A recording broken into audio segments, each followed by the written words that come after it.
I Love Mortgage Brokering, episode 33. Where the best mortgage brokers get better. I Love Mortgage Brokering with your host, Scott Peckford. Hi, Broker Nation. I am thrilled to introduce our guest today, Kyle Green. Kyle is a mortgage broker with Mortgage Alliance. He's based out of the Lower Mainland, and he's been a broker for 8 years, and I'm absolutely stoked for this interview today. Kyle, are you ready to rock? Absolutely. Awesome. So can you just tell us a little bit about yourself? Yeah, sure. Started when I was 19 years old, so now 27. For the last 3 years, our team is doing about $40 million in volume, and we're on track to do about $50 million this year. And our core business is working with real estate investors. So I got hooked up with a fellow named Aussie Jurek here in Vancouver and do a lot of public speaking and presentations for the group, and have developed a niche with working with real estate investors, which are a really large part of our business. Nice. And so how did you get into the mortgage business? Because no one goes as a little kid or even gets out of college and says, I want to be a mortgage broker. So what was your path from, although you got in there pretty young, how did you end up in the mortgage biz? Well, I was at Douglas College. Wasn't exactly sure what I wanted to do, but for a little while there, I was actually thinking about getting into the stock trading. I'm somebody who works well under pressure, and I was really interested in finance. So I quit my supervisor job at Tim Hortons and got a job at Westminster Savings, which is a local credit union here in Vancouver. The biggest problem or issue I noticed right away was I hated the unionized environment. Just couldn't stand it. Eventually, a good friend of mine from high school, who ended up being the rebellious daughter of her parents, her parents owned Meridian Mortgage Services, which at the time had about 22 franchises, mainly in British Columbia.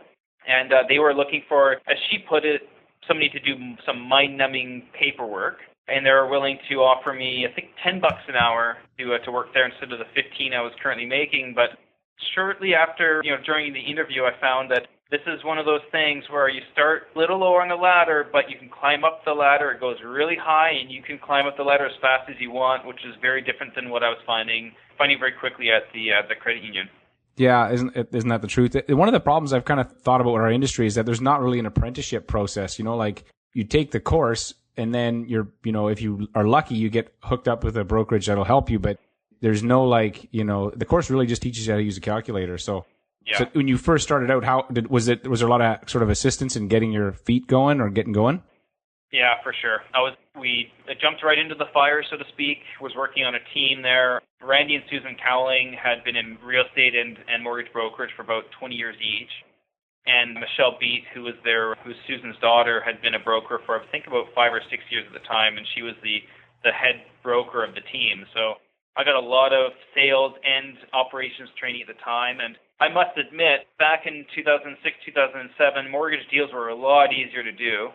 Mm-hmm. I remember sure. First Line, you could state somebody's income with 25% down, even if they were an employee, and just tell the lender that they made a lot of overtime, and that's why you were stating their income. So things are a little bit easier when I first started, but our team, usually there's about 3 of us, and we usually funded about 30 deals a month or so. So right away, young guy, doing about 8 to 10 deals a month myself right away with a lot of assistance surrounding me, and that's an experience that I'm extremely grateful for. Right. Learning curve goes away fast if you can be writing that much volume. Yeah, for sure. I mean, right away you do in a couple of months what most brokers do in an entire year, right? So your experience level your age is not indicative of your experience when you get introduced into an environment like that. Right. No, that's awesome. So before we dive into your story, I always like to ask about a success quote, because I find for me quotes really distill an idea down into something that you can take with you. And I love how then it's a great reminder. So can you share a quote that's really impacted you?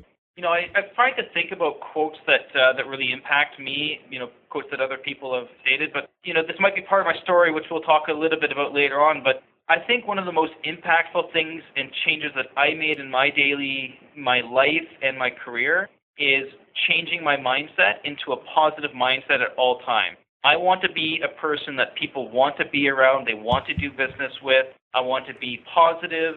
It sounds a little hokey, but at the end of the day, I do feel that if you put out positive vibes out there in the universe, if you want to call it that, it comes back. It does. I don't know how it works, but it does. And I remember when I had probably my worst times, I remember answering the phone and not being in a positive mood and atmosphere. And I've learned over time to just, whenever I feel like I'm having those negative thoughts, I'm consciously aware of it and I can change it. And life has never been, I've never really felt like I've been, not in control of my life, my career, and anything in general. Right. So basically, I'm trying to think how would I distill that? Because that was a lot of content. So how would you distill that into something tweetable? Something tweetable. Something tweetable. Okay. Always be happy. Okay, cool. Or like that song, Don't Worry, Be Happy. You're probably too young for that. Don't worry, be happy. Yeah, like honestly, that's a really good one.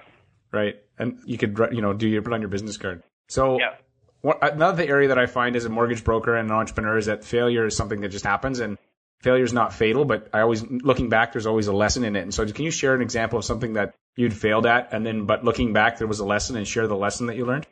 Yeah, I mean, there's always a lot of little lessons and little failures throughout, but I'm definitely of the opinion that every single mortgage I do, anything I do in life, I always think, even if it was successful in my opinion, I always think back and think, how could I have done that better? I'm a bit of a perfectionist that way. I don't let the perfection take over my life and get me, down in the pits because it wasn't perfect, but I think that there's a lesson to be learned through all experiences in life. I think the biggest one that I learned, and going back to my last, quote, if you want to call it that, was, I think the worst time for me in the industry was in early 2009. And if anybody who was a broker at that point in time, they probably remember, it was really tough. There was no purchases going on in Vancouver for the most part. It was all the refinance business, and I had never, at any point in my career up to that point, and probably even up to now, I'd never worked so hard for so little ever in my life, and it was starting to get me down. As a young sales guy, you're and one of the first people in your group of friends to own their own place and whatnot, you spend a little too much, when you're making good money and whatnot. And so I dug myself a little bit of a hole that way too, from a financial perspective. And I started to change my mindset. I noticed as I took a step back and out, I had an opportunity to leave the team and start my own business, and that gave me some time to sit back and think about how I'm going to do this and how I'm going to build my business the right way. And changing my mindset was a huge one. Answering the phone, always being fantastic when somebody asks you how you're doing. Making those small adjustments, people started to just say, you know what, I just want to work with this guy. I really like talking to this person. And I felt that I wasn't getting back and forth between the client's bank and me. People just really wanted to deal with me so much that they weren't even talking to their bank anymore. Mm-hmm. That's awesome. So one of my favorite sayings when people ask me how I'm doing is I say outstanding, because everybody says, good. And usually people are taken back. It'd be the same thing if you said fantastic, because we seem to have this knee-jerk response when somebody asks us, how you doing? Good. But we're not even listening, right? Yeah. So is that how you answer? Somebody says, how are things going? That's always fantastic? Yep. Fantastic. Outstanding. Great. And say it with enthusiasm and say it like you mean it, right? Right. That's awesome. So talking to successful mortgage brokers, they always have systems and processes, and it sounds like you're definitely no exception to this, and they're also willing to adjust and tweak those processes in order to get a better result. So I want to ask you about an administrative process. So can you tell me about an administrative process that maybe wasn't working as well as you would have liked, and then a tweak you made and what the outcome was? This is, and I think when you talk to most brokers of a team, this is always an ongoing, not issue, but it's something that you're always tweaking. I'd say that one of the things that made us successful with being able to do the type of volume that we do is structuring it and trying to, kind of the Henry Ford thing, trying to make sure that you have people doing roles that they're best suited for. So what we did is we broke down the mortgage process into, I don't recall the exact number, it's between 18 and 22 different processes. So there's, you have a lead, you're seeking the application, you receive the application, it's been entered, you've requested documents from the client, et cetera, and you go through that list. And what we did is we assigned it so that ideally what I wanted the clients to feel like I was doing everything when really I wasn't. So they could always reach me on the phone, they could always email me, and I'd have the time to talk to them. But behind the scenes, once that application is in, my underwriting manager would be sending them the list of the documents they need, and they'd send it directly back to him. He would package up the deal, figure out what they qualified for. He'd relay that to me. I'd contact the client, let them know, okay, what product do you want? So anything that was high level, macro level, I would deal with. And anything that was a micro level, detail oriented, that's something that my staff can handle. And that's again a work in progress. And the cool thing about that setting it up and breaking and itemizing that is that no matter how big your team is, you can still find a way to assign the different tasks to different roles as long as you are tracking that properly and have the right system. Mm-hmm. You remind me of a young Peter Matheny. I don't know if you've heard of, do you know who Peter Matheny is? No.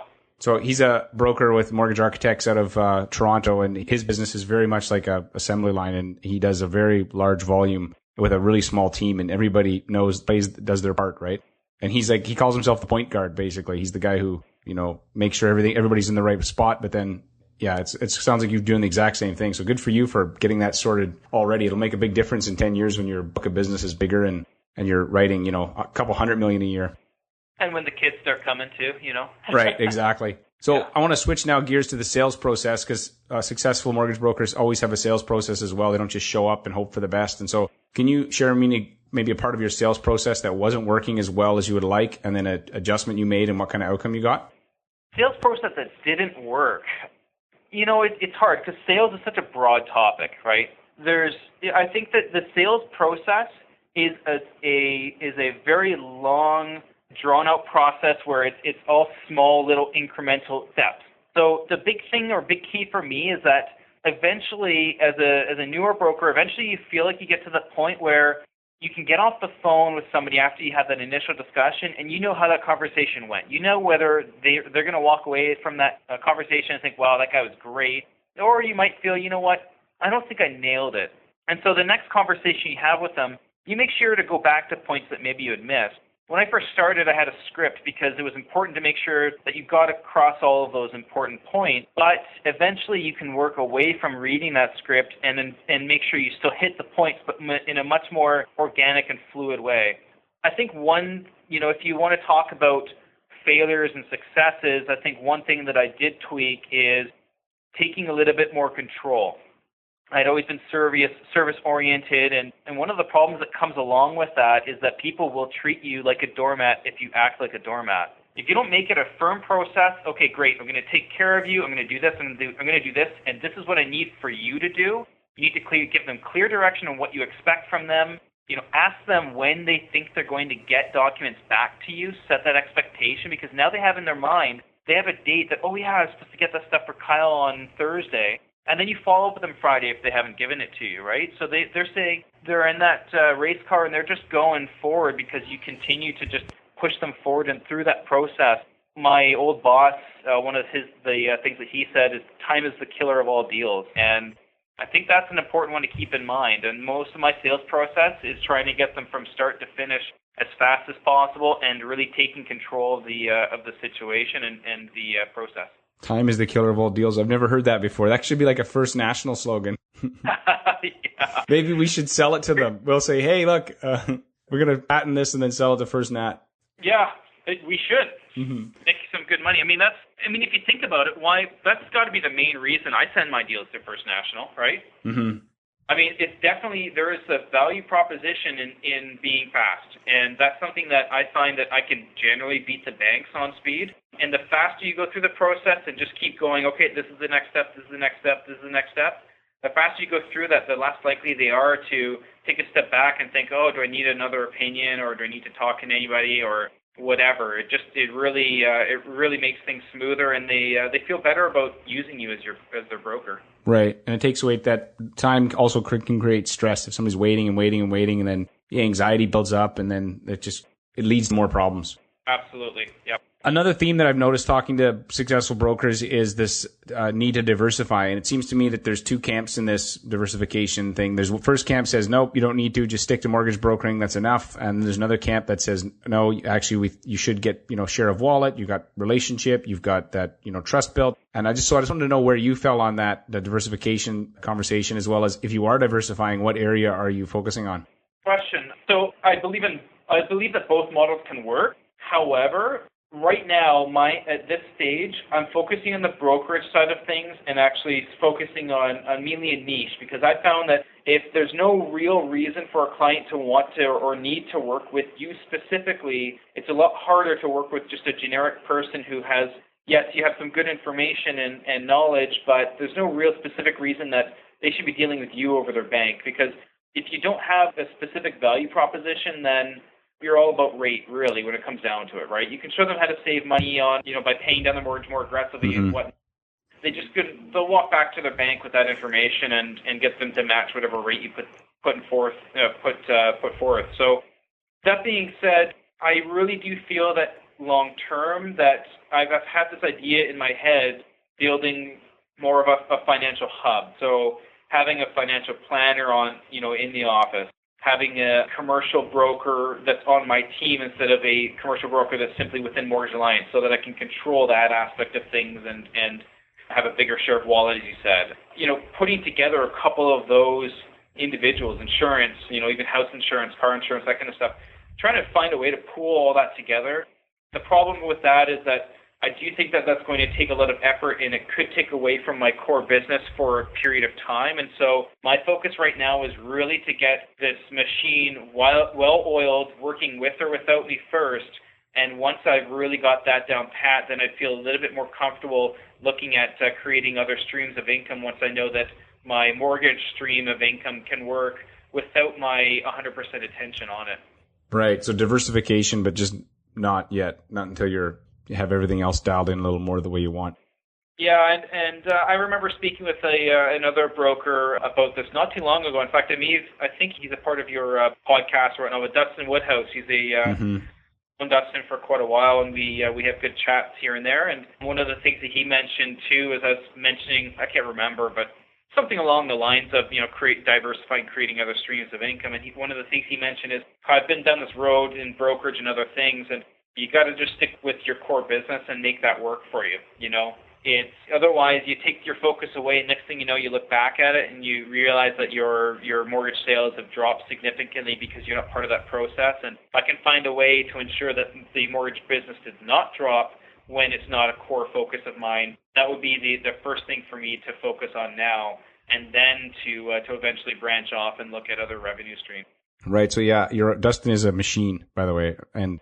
Yeah. So you basically set some milestones for yourself so that you'd be like, hey, if I get to this point, then that's when I look at it. Otherwise, just keep your head down and focused and, churning out mortgage business. Yeah. And a couple of the things that I have been looking at, because I do work with a lot of real estate investors, is looking at setting up a MIC or a REIT. The only problem with those, again, is that it would take focus away from my core business. And with MICs and REITs, you really have to have, in my opinion, economies of scale. If you have $1 million MIC or a REIT, it's not going to make you any money, and it's not worth it. But if you have a $50 million MIC or REIT, in order to manage that, you have to take a lot of your focus away from your core business. And the problem is, if you raise too much money, you now have to find a way to place all of that. And without the right distribution channels, and you have to focus a lot on that business all of a sudden. Without the distribution channels, the return will be too low for the investors.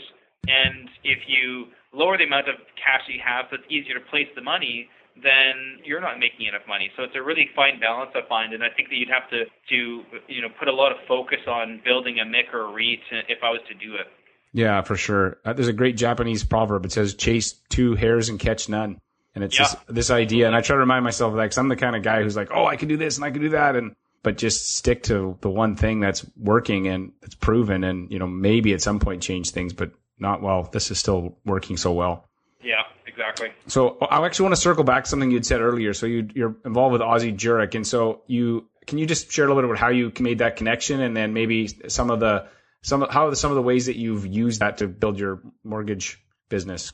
Yeah, I'll give you a little bit of background here. So again, Meridian Mortgage Services had about 22 franchises, and I was working for their head office. Aussie Jurek owned a franchise of Meridian's, and he had a broker that was part of that team that was working under his franchise, and that broker decided to leave and do his own thing, so he needed a replacement. Initially, there was three of us, myself, Michelle Beat, and Melissa Beat, who is another daughter of Susan Cowling, and we all were a team in that environment. It didn't take too long to realize that I was really interested in it, and I don't know if the other two really were interested in the investing side of things. Even if I was not a broker, I would be interested in being, a member of that group, right? So eventually it also came down to the fact that it's a lot easier to brand one person than it is to brand a team. Mm-hmm. And so it eventually just kind of became my gig. It just seemed like it was the best fit, and we came to a mutual agreement between Aussie Jurek and my franchise owners and everybody that I would be the guy.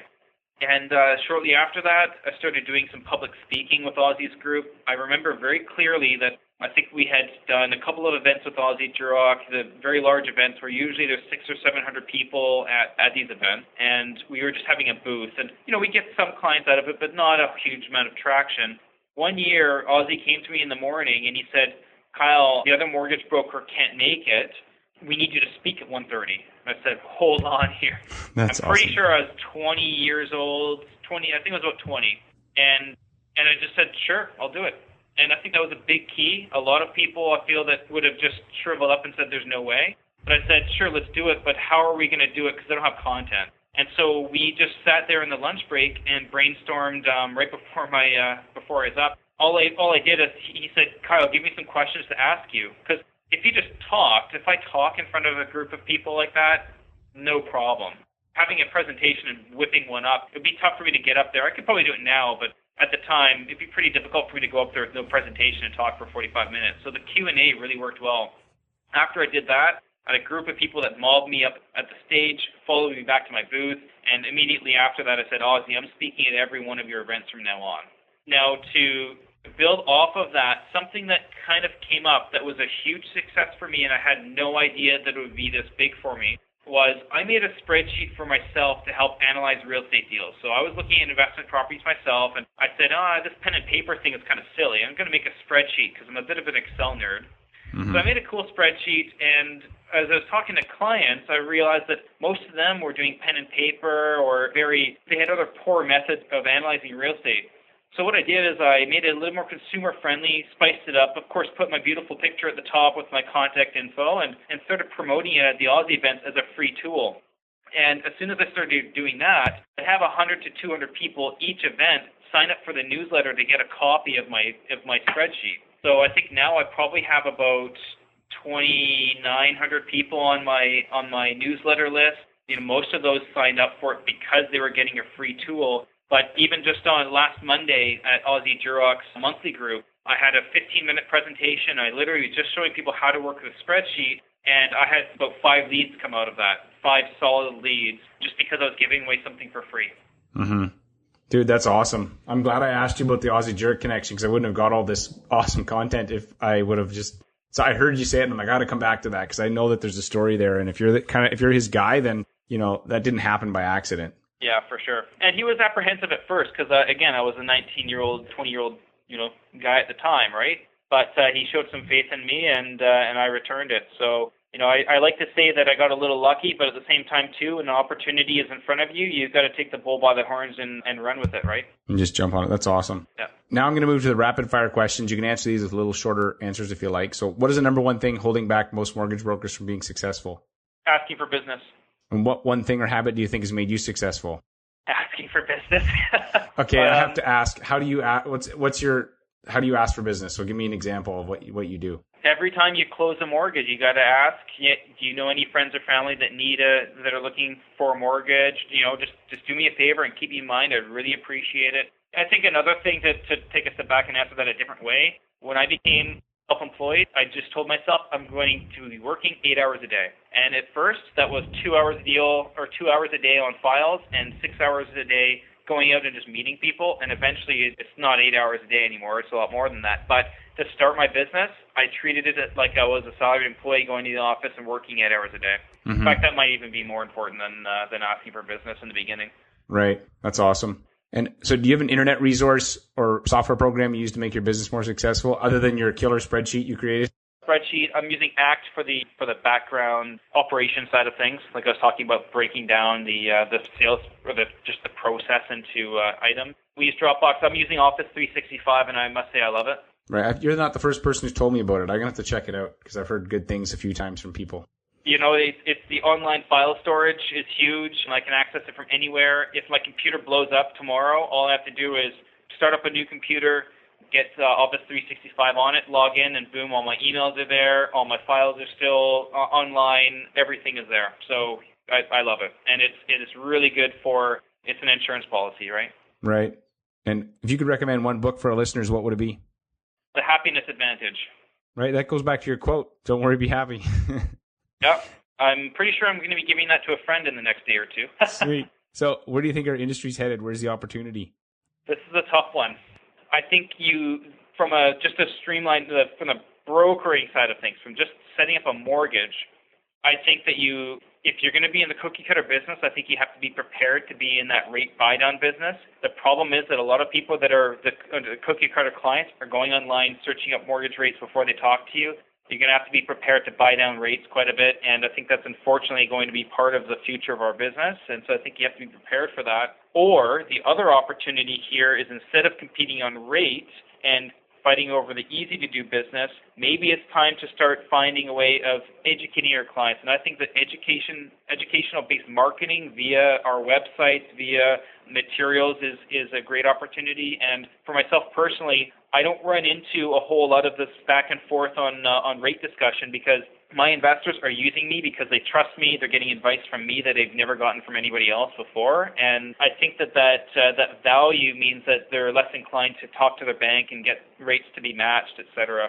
I think I know this is supposed to be a rapid fire, but the last thing is, as you mentioned, other sources. And I think that a lot of the brokerages are working on doing leasing, GICs, all these other financial products, and I think that may be the way of the future if we can find a way to get it all to come together, which might be a challenge, but we'll see. Mm-hmm.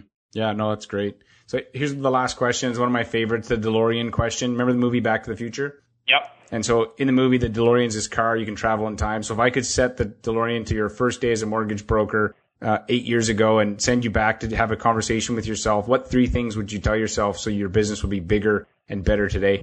Number one, I'd probably say, tell people what you want them to do. I think that to be a little bit more forceful as far as just making sure that the process is moving forward, being faster.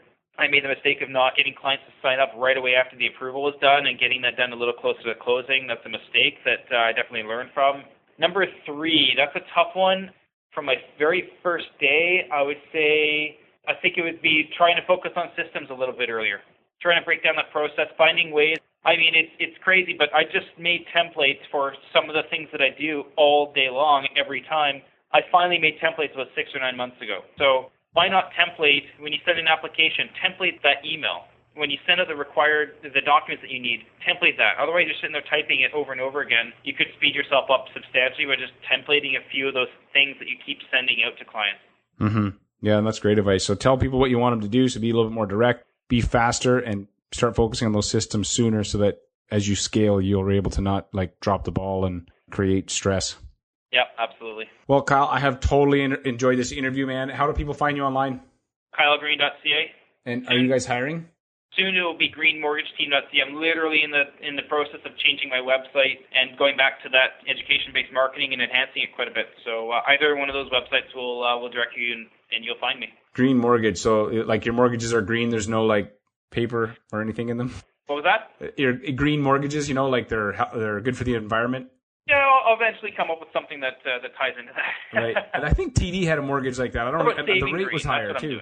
There was a time when one lender had a green mortgage, and the rate was higher, and I don't really know why you were paying a higher rate for a mortgage that had this it was kind of interesting, but. On a pretty paperless here in the office, I guess that's kind of going green, right? Right. Cool, man. Well, hey, I hope you absolutely rock the rest of your year, and we'll talk soon. Thanks a lot. Appreciate it. Where the best mortgage brokers get better. I Love Mortgage Brokering with your host, Scott Peckford. Hey, Broker Nation, Scott Peckford here. Have you joined our VIP club for mortgage brokers yet? If not, you're missing out. We share exclusive content not available on the web or the show. We share scripts, step-by-step guides, and other insider tips to help you save time and make you more money. I can't tell you how many times after I turn off the recorder, a guest starts sharing some awesome advice or a script or a tip, and I take the best of this and share it with my VIPs. If you want to get on the list, visit ilovemortgagebrokering.com/VIP. That's ilovemortgagebrokering.com/VIP. Oh, and one other thing. Since this is exclusively for mortgage brokers, there is a skill testing question. Good luck, and I hope you continue to rock your mortgage biz.